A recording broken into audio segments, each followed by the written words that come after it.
Hello दोस्तों, पीके first channel में आपका स्वागत है।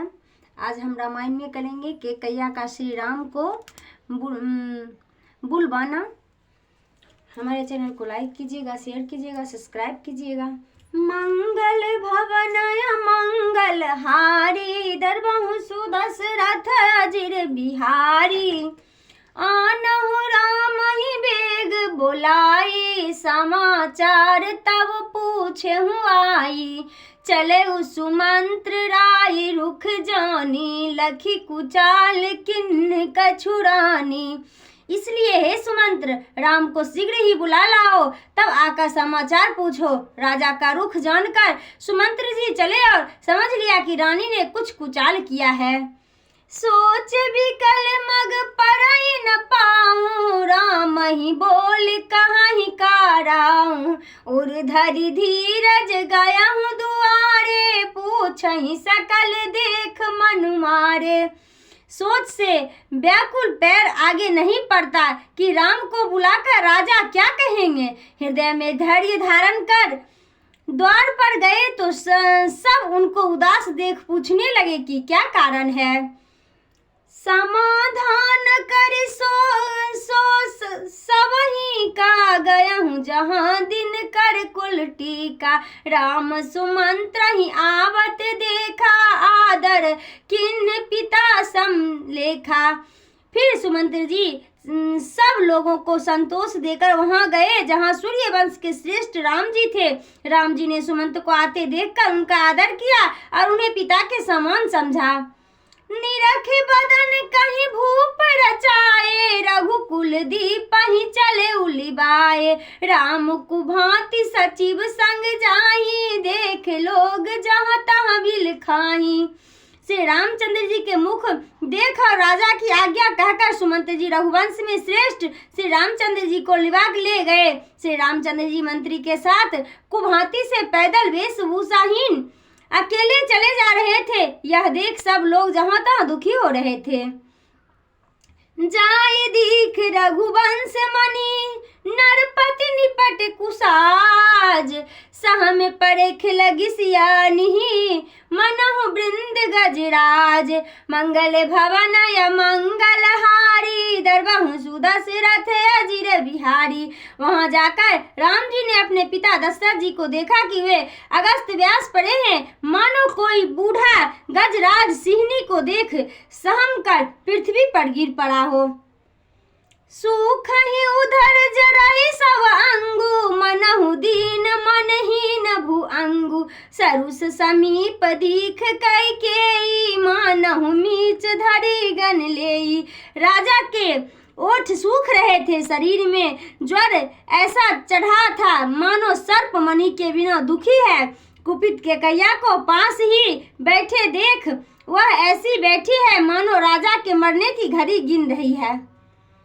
करुणा में मृदु राम सुभाऊं, प्रथम दीख दुखी सुनान काऊं। तदपि धीर धरि समऊ विचारे, पूछ मधुर बचन महतारे। राम का स्वभाव तो कोमल और करुणापूर्ण था। उन्होंने उसके पहले कभी ऐसा दुख शोक देखा और सुना न था। तथापि धैर्य धारण कर असमय विचार मीठे वचन से माता से पूछा। मोहि कहूँ मात तात दुख कारण, करई जतन जहि होई निवारण। सुनहु राम सब कारण हूँ, राजई तुम पर बहुत सने हूँ। हे माता, मुझे पिताजी के दुख का कारण बताओ, जिससे उपाय किया जाए कि वह मिट जाए। कैकेयी ने कहा, हे रामचंद्र सुनो, सब कारण यही है कि राजा का तुम्हारे ऊपर बड़ा स्नेह है।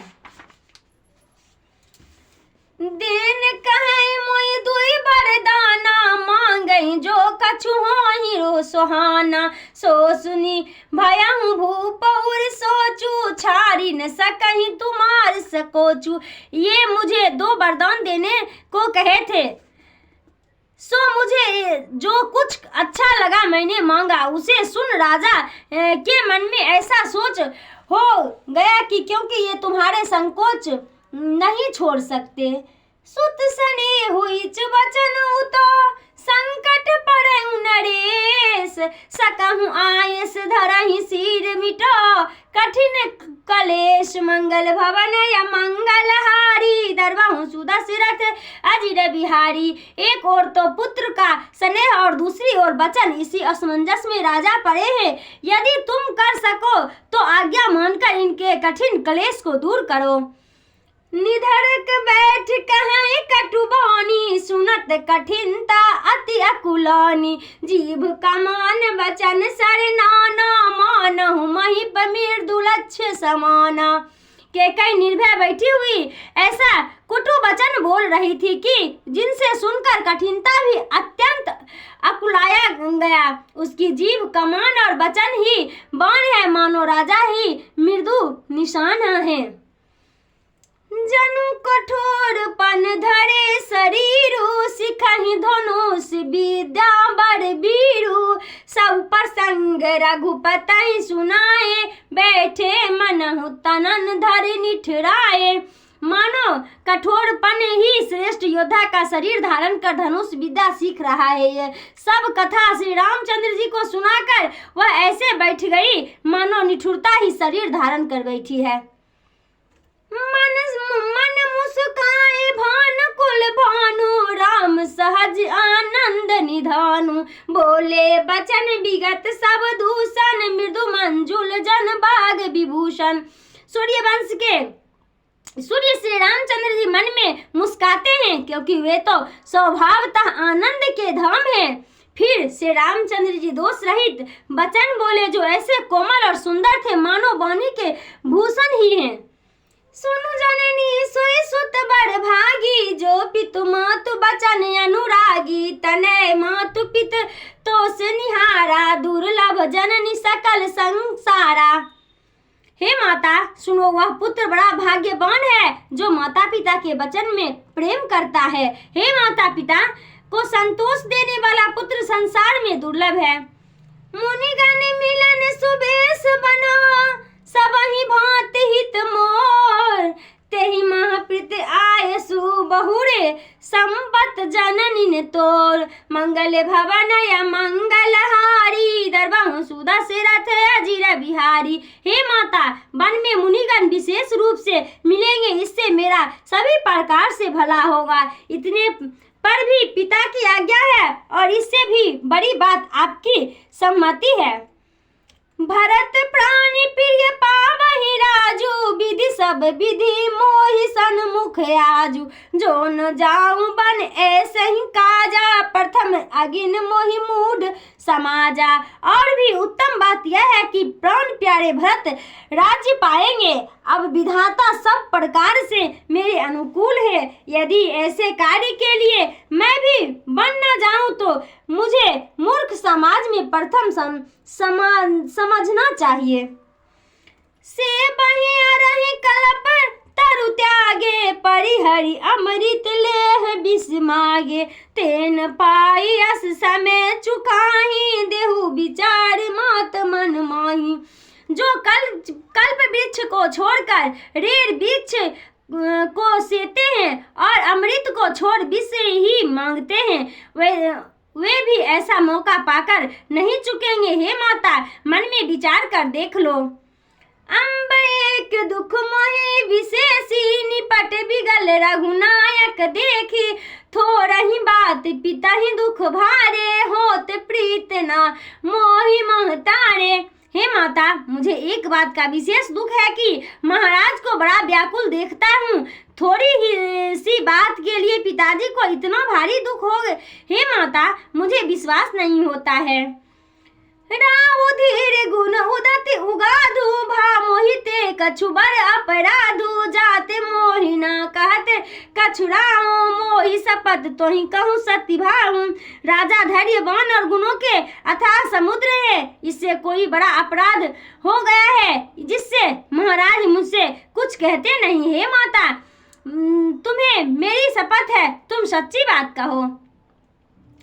सहज सरल रघुबर बचना, कुमति कुटिल करी जान। चलाई जो लोक जल कब्र गति जदपि सुलहि सम्मान मंगल भवनय मंगलहारी दरबहु सुदशरथ अजिर बिहारी। श्री रामचंद्र जी का वचन स्वभाव से सरल और निर्मल है, तो भी उस कुमित ने उसे अति कुटिल करके जाना। सत्य है कि यद्यपि जल सदा बराबर रहता है तो भी जोक सदा टेढ़ा ही चलती है। रहस्य रानी राम रुख पाए बोले कपट स्नेहु जनाए शपथ तुम्हार भरत के आना है तुन दूसर मैं के छुजाना। श्री रामचंद्र जी का रुख देखकर रानी प्रसन्न हुई और कपट से स्नेह जताकर बोली कि हे राम, मुझे तुम्हारी शपथ और भरत के देहाई है। मैं राजा के अन्य दुख का कारण नहीं जानती। तुम अपराध जोग जनिताता जननी जनक बंधु सुख दाता राम सत्य सब जो कुछ कहूँ तुम पितु मात वचन रत आहूँ। हे तात, तुम अपराध के योग्य नहीं हो, तुम तो माता पिता और भाइयों को सुख देने वाले हो। हे राम, तुमने जो कहा है सत्य है, तुम्हारी माता पिता के वचन में परम प्रीत है। पिता ही बुझाए कहाँ बल सोई चौथे पन जही सुजस न होई तुम सम सुवन सुकृत जही दिन ने उचित न तासु निरादर किन्ने। अब तुम पिता को समझा कर कह दो जिससे बुढ़ापे में उनका अपयश न हो। राजा के जिस पुण्य प्रताप से तुम्हारे जैसे पुत्र हुए हैं उस पुण्य का निरादर करना योग्य नहीं है। लागहि कुमुख वचन शुभ कैसे मांगहु गया दीक तीरथ जैसे राम ही मातु वचन सब भाए जिमि सुर सर गत ललित सुहाए। उस कुमुखी के वचन वैसे ही अच्छे लगते हैं कि जैसे मगध देश के बीच गया आदिक तीर्थ। और राम को कैकेयी के वचन कैसे अच्छे लगते हैं कि जैसे गंगा में मिलकर अच्छे बुरे सभी जल पवित्र हो जाते हैं। गए मूर्छ राम सुमर निप फिर करवट लिन सचिव राम आगमन कहे बिने समय सब किन। इतने में राजा दशरथ की मूर्छा चली गई और राम को स्मरण कर उन्होंने फिर करवट लिया। तब सुमंत्र ने श्री रामचंद्र जी का आगमन कर समय के अनुसार विनय किया। मंगल भवनाय मंगलहारी दरबहु सुदशरथ अजिर बिहारी। अब निप किन राम पगो धारे धर धीरज तब नयन उधारे सचिव संभारे राउ बैठारे चरण परत निप राम निहारे। जब राजा ने सुना कि राम पधारे हैं तब धीरज धरकर आंखें खोली। सुमंत्र ने राजा को बिठाया और पैरों से में पड़ते हुए राजा ने राम को देखा। लिए स्नेह बिकल उर गाई माई मुनि मनहु फनिक फिर आए राम ही चितई सन रहे उनर नाहू चला बिलोचन बारी पड़वाहू। तब स्नेह से बिकल हो राजा ने उन्हें छाती से लगा लिया मानो सर्प ने गई हुई मणि पा लिया हो। राजा श्री रामचंद्र जी को देखते रहे जितने में नेत्रों में जल का प्रवाह बहने लगा। शोक विवश कछु कहे न पारा हृदय लगावत बारही बारा विविध मनाव राव मन माई जही रघुनाथ नु कारण जाई। शोक से विहल होने के कारण राजा कुछ कह न सके, बारंबार श्री रामचंद्र जी को छाती से लगाते रहे। राजा अपने मन में ब्रह्मा को मनाते हैं कि राम बन कौन न जाए। सुमरि महेश ही कहाई निहोरी बिनती सुनहु सदा शिव मोरे आशुतोष तुम अवधर दानी आरती करहु दीन जनु जानी।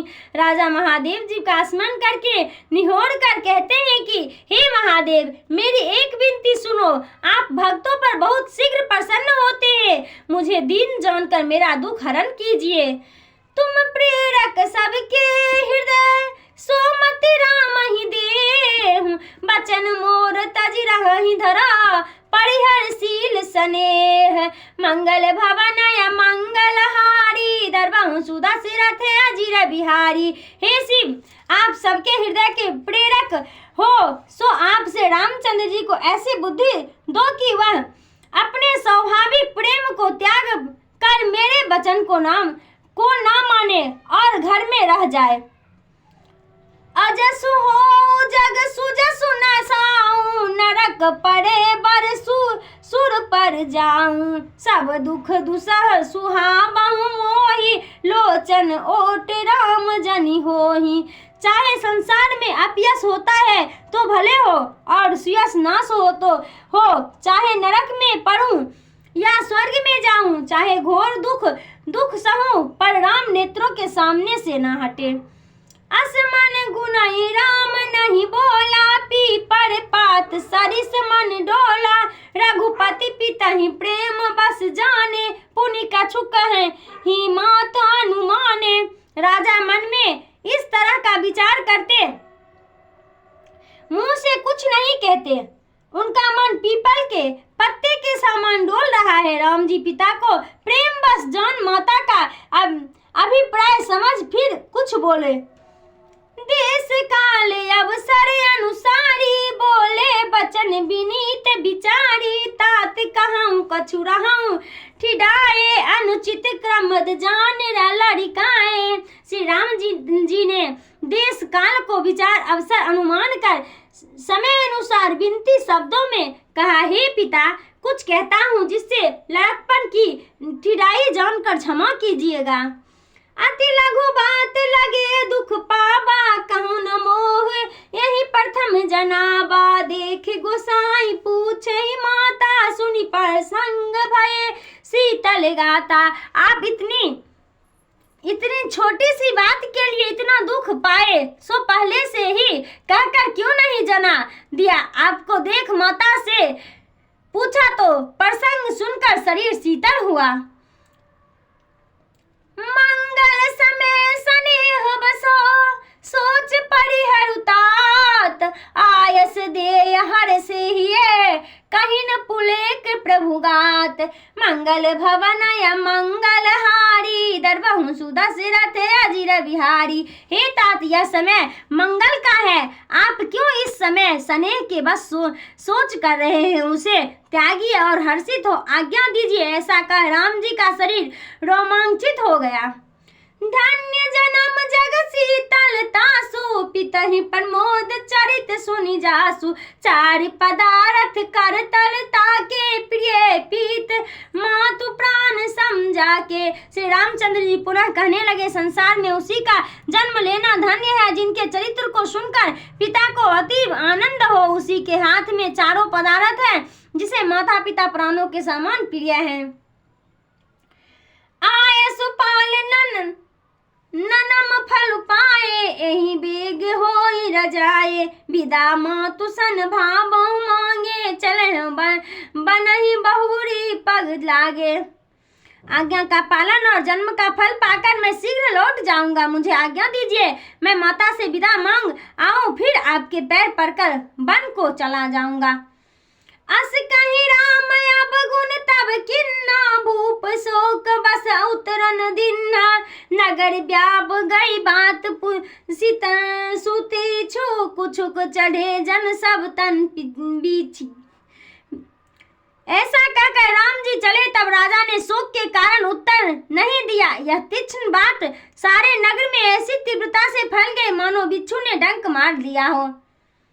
सुनहि भये बिकल सकल नर नारी बोले विपट जिम देख दरारी जो जऊं सुनहि धरहि सिर सोई बड़ विषाद नहीं धीरज होई। यह बात सुनकर सब स्त्री पुरुष व्याकुल हो गए, जैसे दावागिन देख कर लताएं और वृक्ष व्याकुल होते हैं। जो ऐसा इस बात को सुनता है वह वही अपना माथा पीटने लगता है। नगर में बड़ा दुख फैला है, किसी को धैर्य नहीं होता। सुख सुखाई लोचन अस्तनय शोकन हृदय समाय अमनहु करन रस कटई तरह उतरी अवध बजाय। मंगल भवन मंगल हारी, दरबाहु सुदशरथ अजिर बिहारी। लोगों के मुख सुख रहे, नेत्रों से आंसू टपकते हैं, लोग रोते हैं, शोक हृदय में नहीं समाता। मानो करुण रस की सेना अयोध्या में डंके की चोट के साथ उतर आई है। मिलहि मांझ विधि बात बिगाड़े, जहाँ तहाँ दे के गारी। यही पापिन नहीं बूझ कर कपड़े माँ छाई, भवन पर पावक धरेऊ। सब संयोग ठीक हो गए थे, पर विधाता ने बात बिगाड़ दिया। जहां तहां लोग के कई को गाली देते हैं और कहते हैं कि इस पापिन को यह क्या सूझ गया जो छाए हुए घर पर आग रख दी है। निज कर नयन कांड चाह दीखा, डारी सुधा विसु चाहत तीखा। कुटिल कठोर कुबुद्ध अभागी, भये रघुवंश बेन बन आगी। यह तो अपने हाथों ही अपनी आंख निकाल कर देखना चाहती है, अमृत को फेंक कर विष चीखना चाहती है। यह कुटिल के कैया रघुवंशी बांस के वन के लिए आग के समान हुई। मंगल भवन मंगल हारी, दरबाहु सुदशरथ अजिर बिहारी। कल हम लोग करेंगे अयोध्या वासियों के विचार और श्रेष्ठ स्त्रियों द्वारा कैकेयी को समझाना। तब तक के लिए बाय बाय। हमारे चैनल को लाइक कीजिएगा, शेयर कीजिएगा, सब्सक्राइब कीजिएगा, हमें अपना प्यार दीजिएगा।